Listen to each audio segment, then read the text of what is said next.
नमस्कार, सारा education hub में आपका स्वागत है। तो चलिए आज की चर्चा शुरू करते हैं। हमारे पास कई दिलचस्प स्रोत हैं जो हाल की कुछ बड़ी हलचलों पर रोशनी डालते हैं। हाँ, कई सारे अहम मुद्दे हैं। बिल्कुल, हम बात करेंगे भारतीय वर्कफोर्स में महिलाओं की जबरदस्त वापसी की, हाँ, वो आंकड़े तो काफी चौंकाने वाले हैं। और कुछ बेहद पिछड़े आदिवासी समूहों मतलब पीवीटीजीज, उनके लिए अलग गिनती की मांग क्यों उठ रही है, इस पर भी बात करेंगे।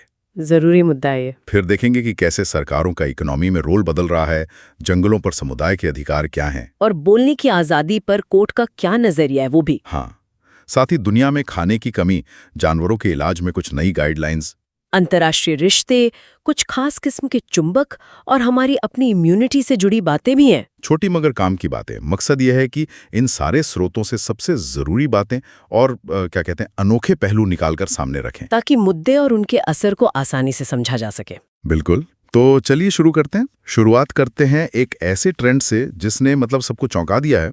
भारत में काम करने वाली महिलाओं की संख्या में जबरदस्त इजाफा। हाँ, जो हाल का पीरियोडिक लेबर फोर्स सर्वे है ना, PLFS, हाँ, PLFS डेटा। उससे पता चलता है कि महिलाओं की रोजगार दर, जिसे WPR कहते हैं, WPR, हाँ, वो 2017-18 में थी सिर्फ 22%। सिर्फ 22, 6 साल पहले। हाँ, और अब 2023-24 में ये बढ़कर 40.3% हो गई है। अरे वाह, ये तो कमाल का उछाल है, लगभग 2 गुना। हाँ, ये वाकई बहुत बड़ा बदलाव है और काफी तेजी से हुआ है।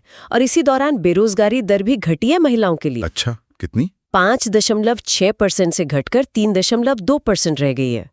तो ये आंकड़े सिर्फ इकोनॉमी की रिकवरी नहीं दिखाते, बल्कि ये भी कि महिलाएं आर्थिक तौर पर ज्यादा मजबूत हो रही हैं। बिल्कुल, ज्यादा आत्मनिर्भर हो रही हैं। और ये सिर्फ नौकरी तक ही सीमित नहीं है ना? मैंने सुना स्वरोजगार मतलब अपना काम करने वाली महिलाओं की संख्या भी बढ़ी है। हाँ, बिल्कुल, स्वरोजगार का आंकड़ा तो और भी तेजी से बढ़ा है। 2017-18 में ये करीब 51.9% था और 2023-24 में ये 67.4% हो गया। यानी करीब 30% की बढ़ोतरी। मतलब महिलाएं सिर्फ नौकरियां नहीं कर रही बल्कि अपना काम भी शुरू कर रही हैं। हाँ। और बड़ी संख्या में। शायद डिजिटल पहुंच बढ़ी है, माइक्रो फाइनेंस योजनाएं हैं।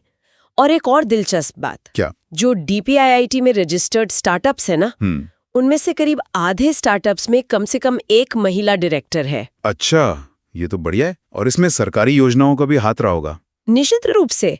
जैसे मुद्रा लोन को ही देख लीजिए, कुल लोन का 61% महिलाओं को मिला है। 68%? हाँ, और जो PM स्वानिधि योजना है रेडी पटरी वालों के लिए, उसमें 44% लाभार्थी महिलाएं हैं। तो पैसा सीधे महिलाओं तक पहुंच रहा है। बिल्कुल, और इसका असर दिख रहा है।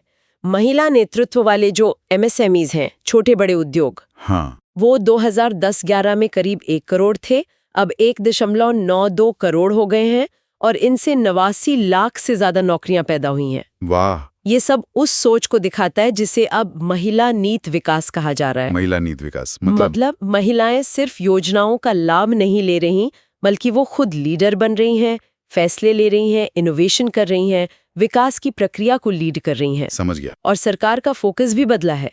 जेंडर बजट पिछले 10 साल में 429% बढ़ा है। काफी ज्यादा। हाँ, और 2047 तक विकसित भारत का जो लक्ष्य है, उसके लिए 70% महिला वर्कफोर्स भागीदारी को एक जरूरी स्तंभ माना जा रहा है। ये आंकड़े वाकई काफी प्रभावशाली हैं। अच्छा, अब एक ऐसे समूह की बात करते हैं जो अक्सर मतलब सुर्खियों से दूर रहता है, विशेष रूप से कमजोर जनजातीय समूह, PVTGs। हाँ, PVTGs। सुनने में आया है कि जनजातीय मंत्रालय चाहता है कि अगली जनगणना में, जो शायद 2027 में होगी, इनकी गिनती अलग से की जाए। ऐसा क्यों? क्या ये अब तक गिने नहीं जाते थे? ये एक बहुत जरूरी मुद्दा उठाया है आपने। देखिए, भारत में 75 समूह हैं जिन्हें PVTG के तौर पर पहचाना गया है। 75 काफी हैं? हाँ, इनमें से करीब 40 तो अनुसूचित जनजाति यानी ST के तौर पर लिस्टेड है। तो 2011 की जनगणना में उनकी गिनती ST के तहत हो गई। अच्छा। लेकिन जो बाकी के समूह हैं, वो अक्सर क्या होता है कि बड़े ST समुदायों के ही उप समूह होते हैं। तो उनकी अलग से कोई गिनती नहीं हुई? तो दिक्कत क्या है इससे? दिक्कत ये है कि हमें उनकी सही संख्या पता नहीं चलती। उनकी क्या जरूरतें हैं, क्या मुश्किलें हैं, इसका कोई पक्का डेटा नहीं मिल पाता। वो एक तरह से आंकड़ों में खो जाते हैं। अच्छा, तो ये समूह इतने अलग या कमजोर क्यों माने जाते हैं? क्या खास है इनमें? PVTGs को आप समझिए जनजातीय समुदायों में भी सबसे ज्यादा हाशिए पर माना जाता है।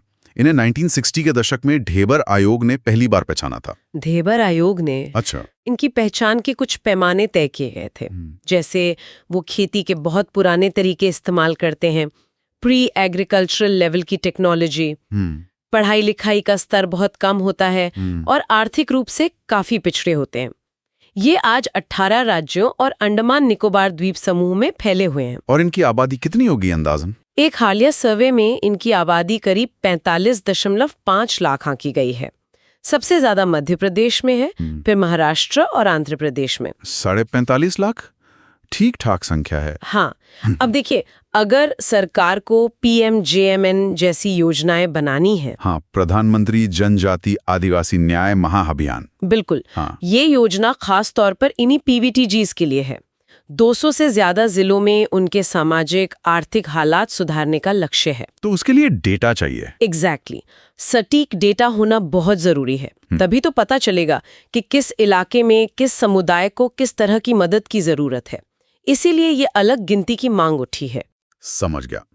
बेहतर योजनाओं के लिए बेहतर डेटा, और यह गिनती का काम कौन देखेगा? RGI। हाँ, ये काम रजिस्ट्रार जनरल और जनगणना आयुक्त यानी RGI का कार्यालय करेगा। ये गृह मंत्रालय के तहत आता है। वही जो जनगणना वगैरह कराते हैं। हाँ, जनगणना, CRS, SRS, NPR, मातृभाषा सर्वे, ये सब वही देखते हैं। ठीक है, अब जरा अर्थव्यवस्था की दुनिया में चलते हैं। एक खबर अमेरिका से आई है। सरकार ने इंटेल, जो चिप बनाने वाली बहुत बड़ी कंपनी है, हाँ, उसमें 10% हिस्सेदारी खरीदी है। हाँ, ये काफी चर्चा में है। इसे कुछ लोग स्टेट लेड कैपिटलिज्म या राज्य पोषित पूंजीवाद की तरफ एक कदम मान रहे हैं। ये थोड़ा अजीब नहीं लगता, खासकर अमेरिका के कॉन्टेक्स्ट में? हाँ, ये दिलचस्प है, क्योंकि अमेरिका को तो हम आमतौर पर फ्री मार्केट कैपिटलिज्म का मतलब मुक्त बाजार पूंजीवाद का सबसे बड़ा समर्थक मानते हैं। हाँ, जहां सरकार का दखल कम से कम हो। बिल्कुल। और राज्य पोषित पूंजीवाद में क्या होता है कि सरकार अर्थव्यवस्था में, खासकर जरूरी उद्योगों में, एक अहम भूमिका निभाती है, चाहे वो हिस्सेदारी खरीद कर हो या संसाधनों का रणनीतिक बंटवारा करके। बाजार का ढांचा तो रहता है, पर सरकार का कंट्रोल ज्यादा होता है। तो क्या ये कोई नई बात है, या अमेरिका के लिए ये वाकई एक बड़ा शिफ्ट है? देखिए, ये कॉन्सेप्ट पूरी तरह नया नहीं है। अगर इतिहास देखें तो 1960 के दशक में फ्रांस और ब्रिटेन जैसे यूरोपीय देशों ने भी ऐसा किया था। अच्छा, किन सेक्टर्स में? कंप्यूटर और एरोस्पेस जैसे जो रणनीतिक सेक्टर थे, उनमें दुनिया से मुकाबला करने के लिए उन्होंने सरकारी दखल दिया था। भारत में भी तो आजादी के बाद यही हुआ। हाँ, PSUs बनाए गए थे। बिल्कुल, तेजी से औद्योगिकरण के लिए, जरूरी सेक्टर्स पर कंट्रोल रखने के लिए और बैलेंस्ड रीजनल डेवलपमेंट के लिए PSUs बनाए गए। तो अमेरिका का ये कदम है, फिर भी ये दिखाता है कि कैसे रणनीतिक रूप से महत्वपूर्ण उद्योग जैसे कि सेमीकंडक्टर चिप्स, इनको सुरक्षित रखने के लिए सरकारें अब ज्यादा सीधी भूमिका निभाने को तैयार हो रही हैं। शायद चीन फैक्टर भी होगा और सप्लाई चेन की दिक्कतें। हाँ, बिल्कुल। वैश्विक सप्लाई चेन की जो अनिश्चितताएं हैं, जियोपॉलिटिकल तनाव है, ये सब इसके पीछे हो सकते हैं। ये एक तरह का इंडस्ट्रियल पॉलिसी का रिवाइवल लग रहा है। ये वाकई सोचने वाली बात है कि कैसे वैश्विक हालात आर्थिक मॉडल को भी बदल सकते हैं। चलिए अब जरा जमीनी स्तर के शासन की बात करते हैं। जनजातीय मामलों के मंत्रालय मोटा ने उन्होंने हाल ही में सामुदायिक वन संसाधन यानी community forest resource CFR management plan को लेकर एक अहम सफाई जारी की है। इसमें क्या खास है? ये सफाई इसलिए जरूरी हुई क्योंकि छत्तीसगढ़ के वन विभाग ने एक आदेश निकाल दिया था। क्या आदेश? उन्होंने खुद को CFR अधिकारों को लागू करने वाली नोडल एजेंसी बना दिया था। अच्छा, लेकिन ये तो गलत लगता है। हाँ, ये सीधे सीधे वन अधिकार कानून यानी FRA 2006 की आत्मा के खिलाफ था। FRA कानून लाया ही इसलिए गया था ताकि जंगलों में रहने वाले समुदायों के साथ जो ऐतिहासिक नाइंसाफी हुई है उसे सुधारा जाए, उनके पारंपरिक अधिकारों को मान्यता दी जाए। बिल्कुल।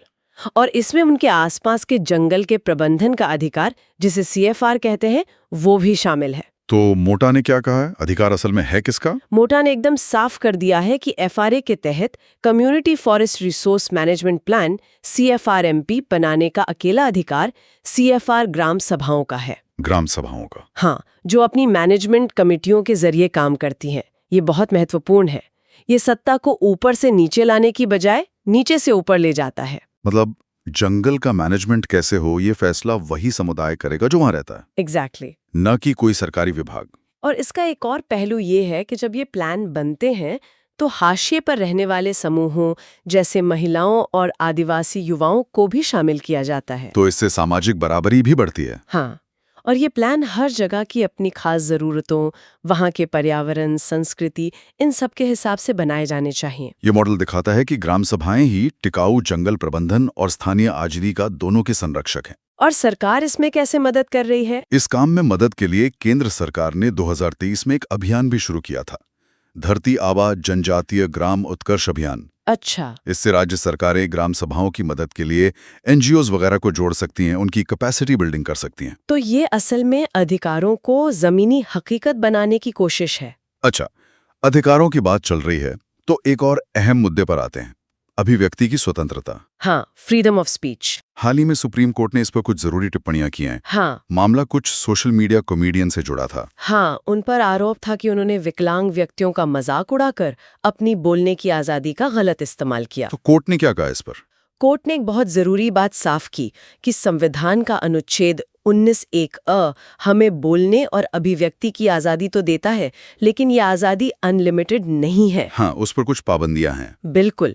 कोर्ट ने कहा कि यह आज़ादी कमर्शियल स्पीच यानी कारोबारी विज्ञापनों पर या फिर प्रोहिबिटेड स्पीच यानी प्रतिबंधित भाषण पर लागू नहीं होती। ये प्रोहिबिटेड स्पीच क्या है? हेट स्पीच जैसा कुछ? हाँ, आप कह सकती हैं। प्रोहिबिटेड या हेट स्पीच वो बातें होती हैं जो किसी समूह के खिलाफ उनके धर्म, नस्ल, जाति या ऐसी किसी और पहचान के आधार पर नफरत फैलाती हैं, दुश्मनी या हिंसा भड़काती हैं। अच्छा, कोर्ट का कहना था कि ऐसी बातें अभिव्यक्ति की स्वतंत्रता के दायरे में कतई नहीं आती।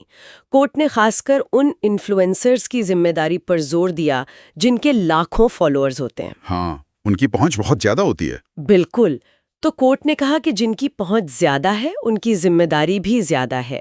कोर्ट ने आईटी नियमों और सिनेमेटोग्राफ एक्ट के तहत सजा और हर्जाने के सुझाव भी दिए। और सरकार से भी कुछ कहा? हाँ, सरकार से कहा कि ऑनलाइन कंटेंट को रेगुलेट करने के लिए और साफ कॉम्प्रिहेंसिव गाइडलाइंस बनाएं। वैसे ये पहली बार नहीं है कि कोर्ट ने इस पर बात की है। नहीं, बिल्कुल नहीं। पहले भी कोर्ट ने संतुलन पर जोर दिया है। जैसे अमीश देवगन केस 2020 में फ्री स्पीच और हेट स्पीच के बीच फर्क साफ किया गया था। और श्रेया सिंगल केस भी था शायद। हाँ, श्रेया सिंगल बनाम भारत संघ 2015 केस बहुत लैंडमार्क था। उसमें कोर्ट ने कहा था कि जब तक किसी बात से सीधे और तत्काल नुकसान का खतरा न हो, तब तक ऑनलाइन अभिव्यक्ति को रोका नहीं जाना चाहिए। तो ये संतुलन बनाए रखना जरूरी है। बिल्कुल।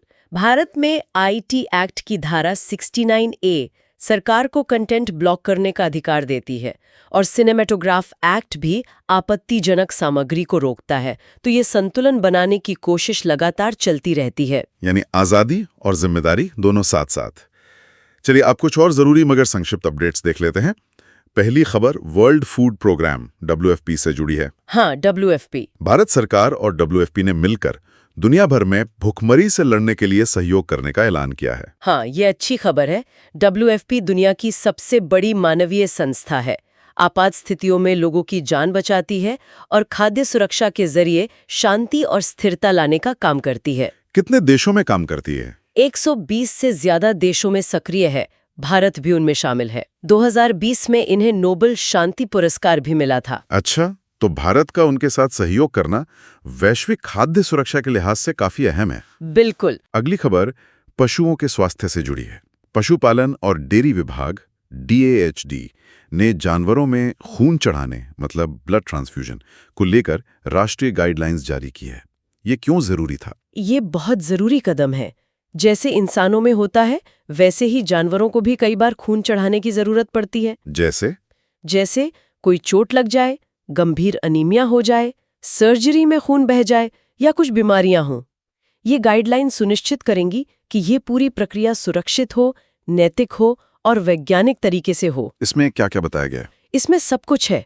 डोनर जानवर का चुनाव कैसे हो, खून कैसे इकट्ठा किया जाए, कैसे स्टोर किया जाए, चढ़ाने का सही प्रोटोकॉल क्या हो। साथ ही वन हेल्थ सिद्धांत पर भी जोर है। वन हेल्थ मतलब ये ध्यान रखना कि जानवरों से इंसानों में बीमारियां न फैलें, जो ज़ूनोटिक रिस्क होता है। ये गाइडलाइंस एक तरह से देश में जानवरों के लिए ब्लड बैंक नेटवर्क की नींव रखेंगी। ये तो बहुत अच्छा कदम है। अब थोड़ा अंतर्राष्ट्रीय फलक पर चलते हैं। जी। भारत और फिजी हाँ, उन्होंने रक्षा और समुद्री सुरक्षा में सहयोग बढ़ाने के लिए कुछ नए कदमों का ऐलान किया है। फिजी कहाँ है और ये क्यों अहम है हमारे लिए? फिजी दक्षिण प्रशांत महासागर में एक द्वीपीय देश है। करीब 330 द्वीप और 500 छोटे टापू हैं इसमें। राजधानी सुआ है। तो ये हमारे लिए अहम क्यों है? भारत के लिए हिंद प्रशांत क्षेत्र में फिजी जैसे देशों के साथ मजबूत रिश्ते बनाना रणनीतिक रूप से महत्वपूर्ण है, खासकर समुद्री सुरक्षा के नजरिए से। ठीक है। पड़ोसी देश पाकिस्तान से जुड़ी भी एक खबर है। हाँ। भारत ने तवी नदी में बाढ़ के खतरे को लेकर पाकिस्तान को आगाह किया है। हाँ, ये दिलचस्प है। दिलचस्प इसलिए कि ये चेतावनी सिंधु जल संधि IWT के तहत बने आयोग के जरिए नहीं दी गई। हाँ, बल्कि डिप्लोमेटिक चैनल से मानवीय संकेत के तौर पर दी गई। ऐसा इसलिए क्योंकि पहलगाम हमले के बाद से सिंधु जल संधि का जो मैकेनिज्म है वो एक तरह से रुका हुआ है। अच्छा, और ये तवी नदी? इसे जम्मू शहर की जीवन रेखा भी कहते हैं। तो तनाव के बावजूद मानवीय आधार पर चेतावनी देना एक अच्छी बात है। हाँ, एक सकारात्मक संकेत है। अब टेक्नोलॉजी की दुनिया से खबर, रेयर अर्थ मैग्नेट यानी दुर्लभ पृथ्वी चुंबकों की कमी हो रही है। हाँ, ये एक बड़ी चिंता है। और इसके चलते कार बनाने वाली कंपनियां कुछ फीचर्स कम कर रही हैं या विकल्प ढूंढ रही हैं। ये रेयर अर्थ मैग्नेट होते क्या हैं आखिर? ये बहुत ही शक्तिशाली परमानेंट मैग्नेट होते हैं। ये रेयर अर्थ एलिमेंट्स नाम के 17 तत्वों के एक समूह की मिश्र धातुओं से बनते हैं। इनमें क्या खास होता है? इनमें गजब की चुंबकीय शक्ति होती है और ये वजन में काफी हल्के भी हो सकते हैं। इनका इस्तेमाल हर जगह है, इलेक्ट्रॉनिक्स में, ग्रीन एनर्जी में जैसे विंड टर्बाइन्स, हेल्थ केयर में भी। हाँ, MRI मशीनों में, और खासकर ऑटोमोबाइल इंडस्ट्री में इलेक्ट्रिक गाड़ियों की मोटर बनाने में इनका बहुत इस्तेमाल होता है। तो इनकी कमी से तो बहुत असर पड़ेगा। बिल्कुल। नियोडीमियम और सिमेरियम कोबाल्ट SMCO इसके मुख्य प्रकार हैं। इनकी कमी वाकई चिंता का विषय है क्योंकि ये नई तकनीकों के लिए बहुत जरूरी हैं। और विज्ञान से एक और रोचक जानकारी, हमारी इम्यूनिटी में एक एंटीबॉडी होती है, IgM। हाँ, इम्यूनोग्लोब्युलिन M। एक नई स्टडी बताती है कि ये सिर्फ बीमारियों से लड़ती ही नहीं बल्कि हानिकारक प्रोटीन को स्थिर रखने वाले मतलब मैकेनिकल स्टेबलाइजर का काम भी कर सकती है। ये IgM क्या चीज है? IgM हमारे इम्यून सिस्टम द्वारा बनाई जाने वाली सबसे बड़ी एंटीबॉडी होती है और ये वो पहली एंटीबॉडी है जो शरीर किसी इन्फेक्शन जैसे वायरस या बैक्टीरिया के होने पर बनाता है। अच्छा, सबसे पहली? हाँ, और ये गर्भ में बच्चे में बनने वाली पहली एंटीबॉडी भी होती है। ये हमारे खून और लिम्फ फ्लूइड में पाई जाती है। ये नई खोज कि ये प्रोटीन को स्थिर भी कर सकती है, इसके काम करने के तरीके की हमारी समझ को और बढ़ाती है। काफी दिलचस्प। आखिर में पर्यावरण से जुड़ी एक थोड़ी चिंताजनक खबर, जम्मू कश्मीर में एक स्टडी हुई है। हाँ, वो लेपर्ड्स वाली। हाँ, वो इशारा कर रही है कि शायद क्लाइमेट चेंज की वजह से सामान्य तेंदुए यानी लियोपर्ड्स वो अब हिम तेंदुओं स्नो लेपर्ड्स के इलाकों में घुसपैठ कर रहे हैं। ये तो गंभीर बात है। हाँ, ये गंभीर चिंता का विषय है। हिम तेंदुए, जिन्हें पहाड़ों का भूत भी कहते हैं, बहुत ही दुर्लभ और खूबसूरत जानवर हैं। ये कहाँ मिलते हैं भारत में? ये भारत के ऊंचे हिमालयी इलाकों में मिलते हैं, जम्मू कश्मीर, लद्दाख, हिमाचल, उत्तराखंड, सिक्किम और अरुणाचल प्रदेश में। और इनकी खासियत? ये अकेले रहते हैं, ज्यादातर सुबह और शाम को सक्रिय होते हैं और ये दहाड़ नहीं सकते। ये हिमाचल प्रदेश और लद्दाख के राज्य पशु भी हैं। तो दिक्कत क्या हो रही है अब? दिक्कत ये है कि जलवायु परिवर्तन से तापमान बढ़ रहा है। इससे पेड़ पौधे और सामान्य तेंदुओं के रहने लायक माहौल ऊंचाई की तरफ खिसक रहा है। अच्छा।